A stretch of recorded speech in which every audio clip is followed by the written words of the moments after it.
Bonjour et bienvenue dans ma chaîne. Aujourd'hui, je vais vous expliquer c'est quoi un amidure et c'est quoi un ammonium.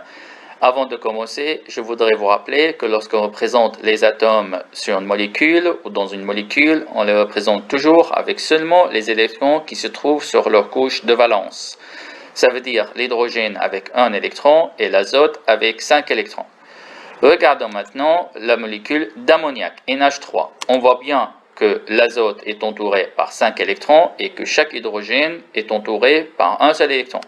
Donc l'azote est capable de faire 3 liaisons covalentes avec 3 atomes d'hydrogène et le reste un paire d'électrons qui n'a pas participé à la formation de liaison.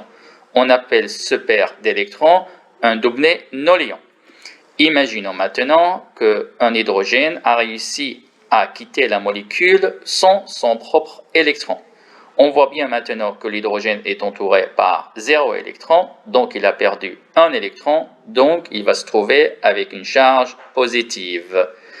Repositionnez maintenant les 2 électrons de la liaison autour de l'azote, car maintenant ils appartiennent à l'azote. Ils vont former un nouveau doublet non-liant. Comptons le nombre d'électrons autour de l'azote, on voit bien que l'azote est entouré par maintenant 6 électrons. Normalement, l'azote possède seulement 5. Donc, il a gagné un électron, donc il a gagné une charge négative, et donc il va porter maintenant une charge négative. Donc, lorsque l'azote forme seulement 2 liaisons, il doit être toujours entouré par 2 doublets non liants, et il doit porter une charge négative. On appelle cette espèce-là un amidure. Revenons à notre état initial et imaginons que maintenant l'ammoniac se trouve en présence d'un proton. Un proton, c'est un hydrogène qui a déjà perdu un électron. On appelle ça une déficience électronique. Ça veut dire l'hydrogène manque d'électrons. On appelle cette espèce-là des acides. Face à lui, il y a l'azote. L'azote possède un doublet non-liant. Ça veut dire que l'azote est riche en électrons. Les espèces riches en électrons, on les appelle des bases. Et donc, ce doublet non-liant, elle va attaquer le proton pour former une liaison. Regardons maintenant le mouvement des électrons. On voit bien que ce doublet non-liant s'est repositionné pour former une liaison. Donc, il y a un électron qui était sur l'azote qui est venu se positionner sur l'orbital vide de l'hydrogène et l'hydrogène a gagné un électron, donc il a perdu sa charge positive.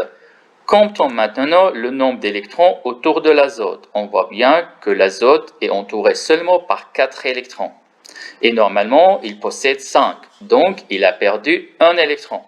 Comme il a perdu un électron, il doit maintenant porter une charge positive.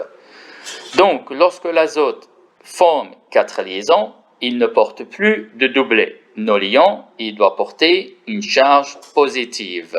On appelle cette espèce-là un ammonium.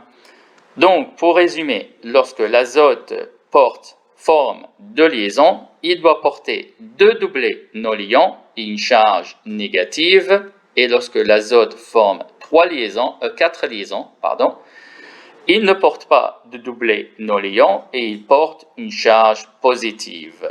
J'espère que cette vidéo vous sera utile. Si vous avez des questions, n'hésitez pas à m'écrire dans les commentaires. Bonne journée.